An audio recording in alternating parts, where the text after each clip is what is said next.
Tahukah kalian ada jutaan anak di Indonesia terkena stunting? Cukup mengkhawatirkan bukan? Jangan sampai jumlahnya meningkat. Maka dari itu, mari kita bersama-sama mencegah stunting.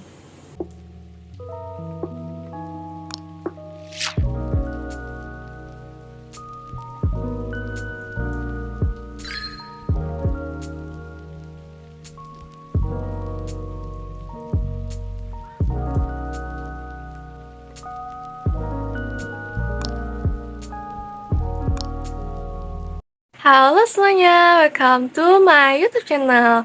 Saya Bella Sucianti dari mahasiswa Fakultas Ilmu Kesehatan, Program Studi Ilmu Keperawatan, Universitas Esa Unggul.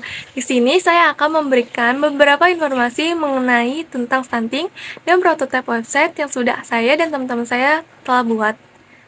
Tujuan dibuatnya video ini untuk memenuhi tugas ulangan tengah semester pada mata kuliah Sistem Informasi Keperawatan. Mungkin stunting ini sudah tidak asing lagi telah kita, tetapi apakah teman-teman sekalian sudah paham apa itu stunting?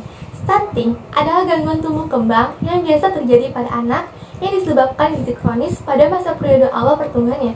Biasanya, anak yang terkena stunting badannya akan terlihat pendek atau disebut dengan cerdil. Bukan berarti orang yang pendek itu terkena stunting ya teman-teman.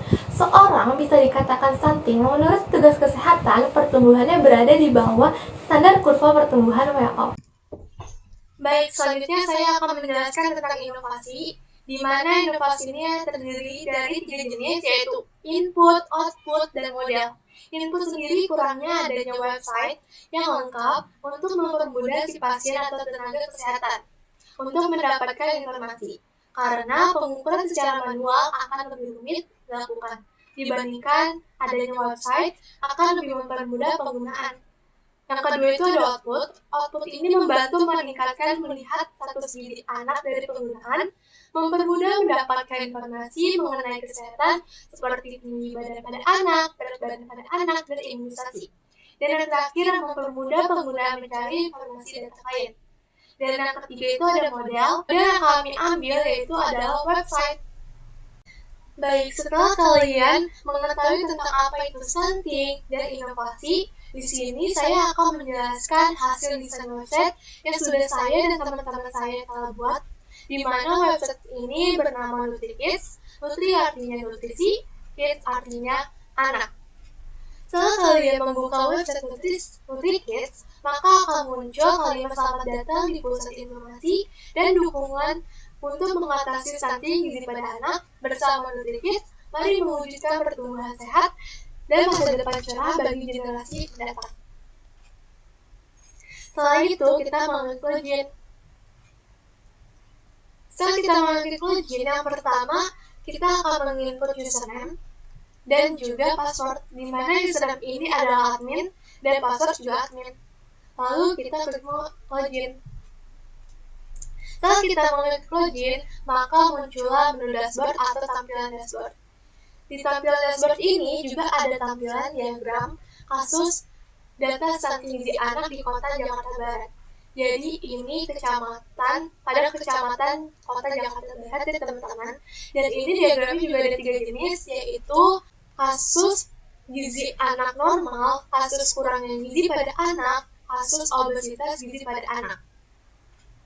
Di sini juga ada beberapa filter, yaitu ada user, data bayi, penimbangan, imunisasi, dan edukasi. Apabila kita mengklik user, maka akan muncul data admin. Ini kita bisa mengubah, mengedit, menambahkan, dan juga dihapus untuk petugas kesehatan yang dimana mengakses website NutriKids ini. Apabila kita mengklik tambah data admin, maka akan muncul formulir tambah admin untuk si pengguna web NutriKids ini, yang dimana menginput nama lengkap, username, email, password, dan jabatan. For your information, bahwa jabatan ini hanya diperoleh untuk tiga petugas kesehatan, yaitu yang pertama itu petugas dinas kesehatan, yang kedua petugas puskesmas, dan yang ketiga itu petugas posyandu. Lalu kita save apabila sudah mau mengisi formulir tanpa admin. Setelah kita save, maka muncullah data bayi atau balita. Yang dimana terdapat dua option ya teman-teman. Di sini ada data baru dan data sekarang. For your information, bahwa data baru ini diperuntukkan untuk petugas kesehatan yang dimana menginput data anak yang belum pernah berkunjung atau belum pernah periksa status gizi pada anak di posyandu atau puskesmas. Untuk data sekarang, itu diperuntukkan untuk klien yang sudah pernah berkunjung atau periksa status gizi pada anak tersebut. So, apabila kalian mengeklik data baru, maka muncullah formulir data bayi atau balita. Jadi, petugas kesehatan yang harus diisi pada klien tersebut ada nik anak, nomor kartu keluarga, nama anak, nama ayah, nama ibu, anak keberapa, tanggal lahir, dan jenis kelamin, lalu ada berat badan, tinggi badan, kecamatan, alamat lengkap, nomor HP orang tua. Lalu kita simpan. Di sini ada data sekarang yang sudah saya jelaskan tadi. Jadi apabila mengeklik data sekarang, maka petugas kesehatan hanya perlu mencari nama anak atau nik pada anak, dan kemudian muncul data anak tersebut. Ketika kalian mengeklik information yang berwarna hijau ini, maka akan muncul detail informasi pada anak. Data dan riwayat pada anak yang sudah pernah melakukan pengecekan status gizi pada anak, imunisasi. Di sini juga ada grafik KMS ya teman-teman, yang seperti buku posyandu. Grafik ini untuk menunjukkan hasil gizi pada anak secara otomatis, apakah gizi anak tersebut normal, apakah kurang, atau obesitas. Jadi untuk yang kuning bawah ini adalah status gizi anak yang kurang, dan berwarna hijau ini adalah status gizi anak normal, dan kuning yang paling atas ini adalah gizi anaknya itu obesitas. Lalu di sini juga bisa untuk mengeprint detail informasi anak, melihat riwayat penimbangan dan riwayat imunisasi. Selanjutnya yaitu penimbangan. Di sini ada formulir data penimbangan yang dimana petugas kesehatan hanya perlu search nama anak dan nama ibu, lalu kita search atau cari, keluarlah atau muncul data anak tersebut. Setelah itu, petugas kesehatan harus menginput data penimbangan yang terdiri dari tanggal penimbangan, usia di sini dihitung dari tanggal penimbangan dan tanggal lahir pada anak. Selanjutnya kita mengisi berat badan pada anak, dan lalu status gizi. For your information, bahwa status gizi ini dilihat dari berat badan pada anak, tinggi badan, dan usia pada anak tersebut. Dan yang terakhir itu ada saran, yang dimana petugas kesehatan akan mengasih saran pada anak tersebut. Apabila gizi anak normal, maka sarannya adalah pertahankan kadar gizi. Apabila gizinya kurang, maka konsumsilah makanan tinggi protein. Apabila gizinya obesitas, maka kurangilah makanan yang tinggi protein. Selanjutnya kita simpan. Pada halaman penimbangan yang ini